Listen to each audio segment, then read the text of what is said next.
ano tayo, box ang tawag dito. In-order ko sa ano, sa online. Hindi ko alam paano ko kasi ito. Ito na. Dahil pala ng pinanggalingan ito, Bulacan. Bulacan. Ah, paano parang bukas? Hindi naman kasi ako mahilig talaga ng parko. Alam mo, ano to eh? Ito yung pampaputi ng ngipin. Na hindi mo na kailangan pumunta ng dental, ng ano, ganun. Ito yung in-order ko. So, actually naman, ako dito na order kasi ano, ang dami nakikita ko mga good comments din sa ano, sa online kung ano man yun. Ayan. So, ito siya. Paano ba? Pag-asan mo. Ayan siya. Okay. So, ito na. Pipitin na natin para malaman natin kung magkakatotoo, kung totoo talaga. Ay, ano na siya oh. Parang sila na yung ano, yung box. Hindi ko alam kung bakit nasira. Siguro nayupi siya or nadaghanan something doon sa loob ng mga kasama. Nangyari dito sa box. O, sige. Ayan. So, ito siya, 200 grams. Ayan. Ayan, yan daw yan. So, malalaman natin kapag ginamit natin yan. O, ayan, wiping na yan. So, ayan.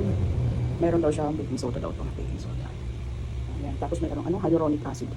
So, try natin. Kasi, ang dami ako nakikita ang mga good comments naman. Kaya ako napa-order nito online. Okay, so, let's see kung ano talaga.